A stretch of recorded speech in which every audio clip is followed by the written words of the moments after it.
காவலர்களிடமே 2.5 பவுன் தங்கச் செயின் திருடிய திருடன் தற்போதைய ஆட்சியில் பாதுகாப்பு இல்லை என பொதுமக்கள் அச்சமடைந்துள்ளனர். புதிய பேருந்து நிலையத்தில் பாதுகாப்பு அதிகரிக்க வேண்டும் என பொதுமக்கள் கோரிக்கை விடுத்துள்ளனர்.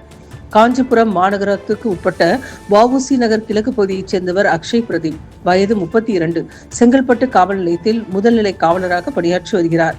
இவர் வேலூர் மாவட்டம் லத்தேரி பகுதியில் உள்ள உறவினரின் வீட்டு நிகழ்ச்சியில் பங்கேற்பதற்காக நேற்று முன்தினம் நடைபெற்ற நிகழ்வை முடித்துவிட்டு அங்கேயே தனது பிறந்த நாளையும் கொண்டாடி இருக்கிறார். பிறந்த நாளை கொண்டாடிவிட்டு பின்னர் பணிபுரிய செங்கல்பட்டு செல்வதற்காக நேற்றிரவு 11:30 மணியளவில் வேலூர் புதிய பேருந்து நிலையம் சென்றார். பேருந்துக்காக நீண்ட நேரம் காத்திருந்த அக்ஷய் பிரதீப் பயணிகள் அறையில் அமர்ந்தபடி தூங்கியுள்ளார். இதை நோட்டமிட்ட மர்ம நபர் அனைத்தையும் கொண்டு சென்றுள்ளார். சிறிது நேரத்தில் விழித்து பார்த்தபோது தனது கழுத்தில் அணிந்திருந்த 2.5 பவுன் தங்கச் செயின், பாக்கெட்டில் இருந்த 500 ரூபாய் பணம் மற்றும் செல்போன் ஆகியவை திருடு போயிருப்பதை கண்டு அதிர்ச்சி அடைந்தார். இது குறித்து உடனடியாக வேலூர் வடக்கு குற்றப்பிரிவு போலீசாரிடம் புகார் அளித்தார். போலீசாரும் வழக்கு பதிவு செய்து பேருந்து நிலையத்தில் பொருத்தப்பட்டிருக்கும் சிசிடிவி கேமரா காட்சிகளை ஆய்வு செய்தனர்.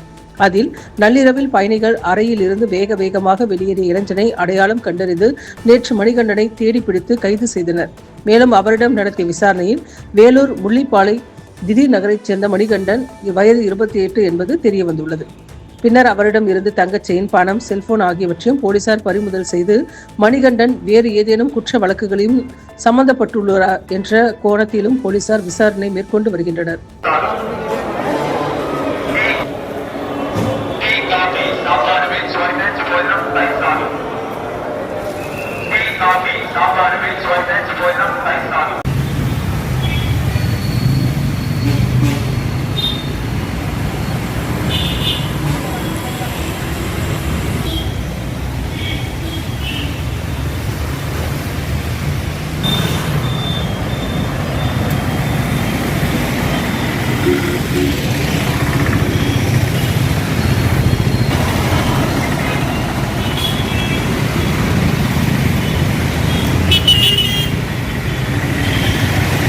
நீங்கள்